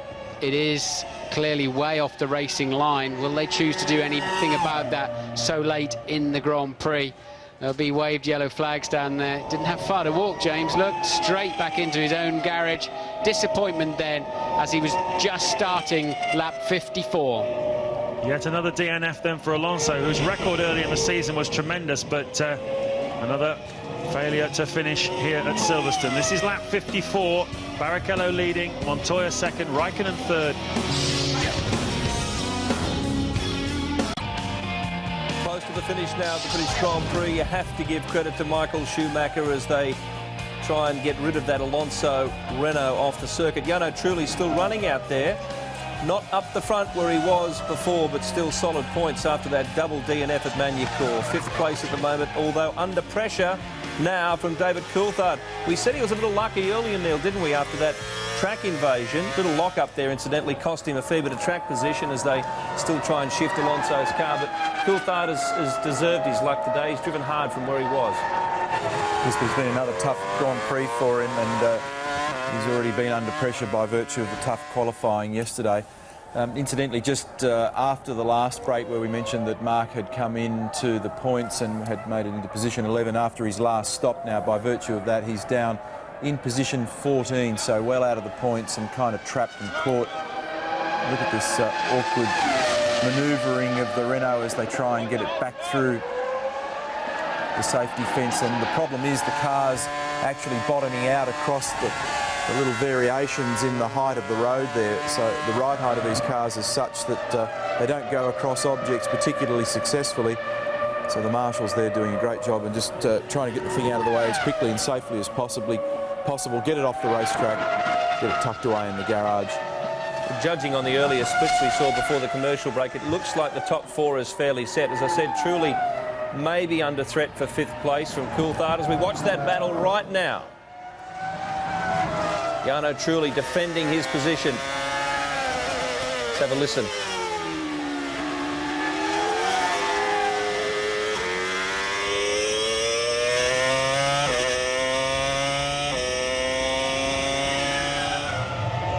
Five laps remaining in the British Grand Prix. James Allen and Martin Brundle with you. It's been an unbelievable day. We've had a man on the track, we've had 2 safety cars, the leaders have been in all various different positions. Cristiano De Mata in the Toyota led at one point, Rubens Barrichello, Kimi Räikkönen, Jarno Trulli have all led this Grand Prix. One man who hasn't led this Grand Prix is Michael Schumacher. He was as low as 13th at one point, but a very dogged recovery by him has seen him climb back up to 4th. Kimi Räikkönen appeared to have the race pretty much sitting there for him, but he was unable to beat Barrichello and then made a mistake and let Montoya through. So Raikkonen's now 3rd, Montoya 2nd into the closing stages of this race. Yeah, and we've got the Brits going to add a little bit of spice for us. They've not had a great weekend, the 4 British drivers, but Coulthard homing in quickly on the back of 5th place man Jarno Trulli there, and Button in 8th, all over the back of D'Amata in 7th in the Toyota. There is Jenson Button, and there is D'Amata, of course. And so they're all in the points, and they've got a chance to gain or lose some here. And looking at Ralph Furman down in 13th to finish the Brits off, and Justin Wilson in 16th, 2.5 seconds behind his teammate. 3 retirements: Alonso, some kind of technical problem; Fisichella, left rear suspension failure; Pizzonia, it looked like an engine problem. Well, it wasn't a vintage day for the Brits yesterday in qualifying. None of them were in the top 10. And here today, although it's not going to be exactly a home victory, it's a victory of sorts for Coulthard, who started 12th. He's 6th at the moment, maybe 5th by the end. And look at this, Mark Webber having a move here on Furman. This is the intensity of the battling we've seen all day. So much overtaking here at Silverstone on a dry track. Nothing to do with the conditions here. It's just the intensity of the competition that's been going on. And look at them, 3 of them going through a tight space. Webber, they're trying to work his way around the outside of the Minardi. But 2 Brits looking like they're going to score points today, Jenson Button and David Coulthard. Both of them had big recoveries to make. Yeah, it's incredible, but they're racing for 13th place here now, going at it hammer and tong. Look at this. Furman really has, I think, shown something today. Frankie Dettori is getting confident there's going to be a Ferrari victory, and why not? Rubens Barrichello, fastest car on the track, set a new lap record, and now he's got 7.5 second advantage on 2nd place man Montoya, coasting nicely towards a victory here in the 2003 British Grand Prix. Can David Coulthard move up to 5th, just behind Michael Schumacher? He's got to pass Trulli first. Well, a lot of people have struggled to do that this afternoon. Jarno Trulli's had a curious day, really. Started on the front row of the grid, got the lead into the first corner from Rubens Barrichello, and managed to lead in the early stages before the sequence of safety cars. And he slipped backwards. He's had moments when he seemed to be asleep, certainly off the restart of one of the safety cars. He was picked off by Montoya, but he's fought back, and he is still in 5th place and doggedly trying to hold on to that to the finish. There's your race leader on his way, possibly, hopefully, to his 6th career victory, all of them with Ferrari, and his first since last September. Rubens Barrichello must have felt when he woke up this morning it was his day. Look at this. Coulthard down towards Copse, 150 miles an hour. Through Copse Corner they go. Then the Beckett sequence, no real chance of a pass here. It's on the straight down to Stowe, he might have a chance. Yeah, the job he's got here is to stay as close as he can. He won't pass him. He's got a turbulent air, get a lot of understeer on the final part, and have to be hesitant on the throttle. And that gives the guy in front a chance to just pull a car length or 2. But now Coulthard getting into the slipstream, but we're getting too near to Stowe. It's going to have to be a brave one if it's going to work out. And Trulli's got the inside line, and it'll just squeeze Coulthard up against the curb. Now DC's got to be calm under braking. He's got the Renault out of position. And nicely done, beautifully drives around the outside of Jarno Trulli for 5th place, and the crowd watching it down here on the diamond screens going crazy on the pit straight. Quite rightly, one of many, many fantastic passing manoeuvres here at Silverstone. This really has rewritten the rule book when it comes to overtaking. Whoever it was that said you don't see it in Formula One, I think they'll have to revise their opinion, because all of the big names have shown us today what overtaking in Formula One is all about. Some beautiful dummies, some setups, some bravery, some squeezing through, some outbraking, some incredible stuff at high speed as well. It's all added up to an extraordinary cocktail of motor racing here at Silverstone, and a most eventful Grand Prix. David Coulthard is up now into 5th place. Yeah, you've got to respect the driving out there. They're really wheel to wheel, and they're pushing each other to the limit, squeezing each other as hard as they can. But except for Jacques having a little weave on Jenson Button, they've been 100% correct. Supreme skill going on out there this afternoon. And great coverage of it as well. I must say the pictures have really helped us here this afternoon to tell the story. Look at this. Now, what was good there was that Trulli didn't lock a brake, otherwise he would have gone into the side of DC, but Coulthard had to make the move and just positioned his car nicely. And again, that started the corner before on the way into Stowe, when you get your opponent looking in his mirrors and taking unusual lines, and then you've got him on the run. Louise. Yeah, just a quick line for you on Fernando Alonso, that 3rd retirement we saw. It appears it's an electronics problem. The team think that's probably why he had the stall in the 2nd stop, and he had no traction control at all after that 2nd stop. Well, that's interesting, isn't it? Because he was lapping reasonably quickly as Jacques Villeneuve takes a trip across the beach. He just kept some momentum. He was in 9th place out of the points. He was 9/10 of a second behind his teammate. Whoa! Bernardi, they're so nearly getting into the side of race leader Rubens Barrichello. And still Furman is holding off Webber. They're a lap down now, but they're in 13th and 14th place. And thoroughly enjoying themselves. Just a few corners to go then now for Rubens Barrichello. He knew today possibly was his date with destiny. It just seemed to be falling his way. Pole position didn't work out for him at the start, but he's stuck at it. And through some of the best overtaking certainly we've seen this year, and we've seen from Rubens Barrichello in his entire career, he's come through to take the race victory. Just a few slow corners to go now. The crowd here at Silverstone are up on their feet to applaud what has been a champion's drive, even though the championship itself seems a long way for Rubens Barrichello. Will he risk a wave at his lovely British fans? Yes, Rubens, you are the winner of the 2003 British Grand Prix, a race we'll remember for a very, very long time, and a brilliant, brilliant drive by Rubens Barrichello. Frankie Dettori's happy, and well he might be. Great race. Great drive. Montoya made the best of what he had. 5.4 seconds adrift at the end. Coulthard will be satisfied with 12th to 5th with some pretty handy moves. Michael Schumacher goes over the line in 4th. As ever, he somehow saved the day. He was fighting back there in 12th. Didn't seem to be able to pass anybody. Coulthard drives over the line, then takes his 5th place points position. Jarno Trulli will be behind him, and D'Amata some more points for the Toyota in 7th, and Button then getting the final point for BAR. Takes some time to pick the bones out of that race. From the back of the grid, it has to be remembered. Yep, good effort from Jenson Button from 20th on the grid. Jacques Villeneuve there just coming through now, you can see. And behind him, Panis and Frentzen. Frentzen had a problem off the start line, off the parade lap anyway. No, off the start line, in fact. Difficult day for the Sauber team in general, with Nick Heidfeld down in 17th place. But no doubt at all about your winner. And I have to ask you about your drive of the day. No, you don't. No. Well, you don't, because it's easy, isn't it? Is it? That's dead. There's got to be Rubens Barrichello, surely. I mean, don't you think? Yeah, Brilliant pole. He wasn't light on the front of the grid, and you know, made those incredible. I mean, any one of his moves was worth watching this afternoon. Really aggressive drive, faster than Michael Schumacher in clear air as well, and absolutely a brilliant and well-deserved victory for Rubens Barrichello. Yeah. Well, we have had. It have to be the best race of the year. I don't know about the drive of the day, Neil, but I think it's the race of the year so far. Well, indeed. I mean, where do you start? Where do you finish? Excellent performance from Rubens after a strong and a fantastic qualifying performance on Saturday, coming back from a bit of a disastrous Friday. Here's the race classification, 60 laps in the bag. Rubens Barrichello for Ferrari, Brazil and Bridgestone from Juan Pablo Montoya. In second position, Kimi Räikkönen in third. Michael Schumacher really gets out of jail position for Coulthard in 5, Trulli. And they're whipping through them. Webber ultimately finishing 14th. How was the spirit of that battle down the order towards the end of the race? Ultimately no yield for Mark tonight. He has been scoring points in recent rounds, but many people will be scratching their heads and wondering about what strategies unfolded as a result of that bloke wandering onto the track.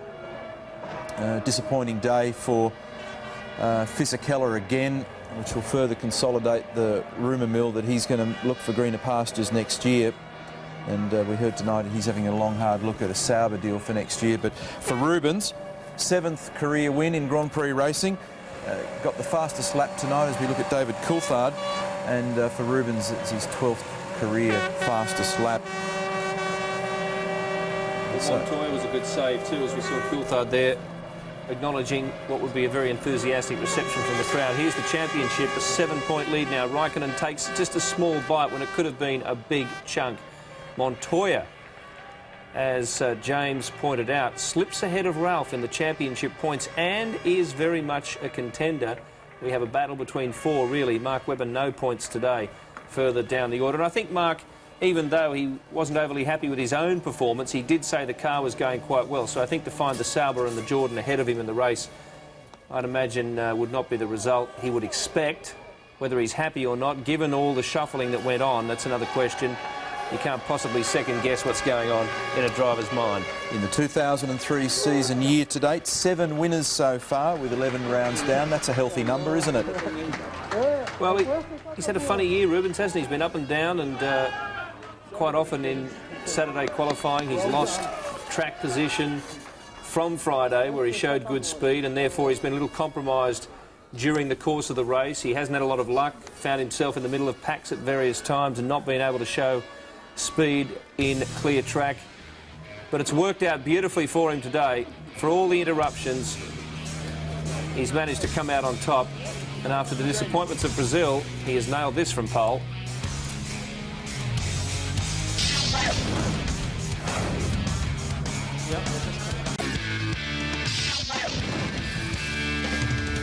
Well, it's not Michael Schumacher on the podium for Ferrari this weekend, but I don't think anyone would begrudge the success of Rubens Barrichello.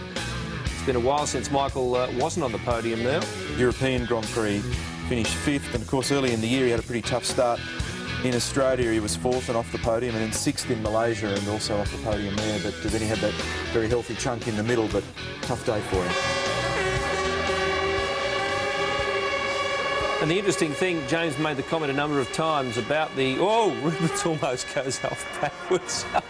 It's been one of those days, hasn't it? That's all we need now, a driver falling off.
Yes, maybe it was Frankie Dettori's influence there, but they just played the dance mix of the Italian anthem.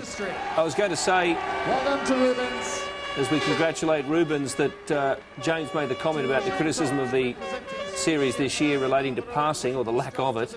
There's no doubt that it's been an exciting series without a lot of passing, given the strategy and the fight for track position revolving around pit stops. But today, certainly, Neil, we saw genuine car-to-car, driver-to-driver racing like we haven't seen for a long time. Well, there was some great carving manoeuvres, certainly spectacular. But I think one of the interesting things that I noted early in the race was just how difficult it obviously is to pass in these things because of the air disturbance you get from the preceding car. When you look at the pace that Rubens had when he ultimately got in clear air, it was quite extraordinary.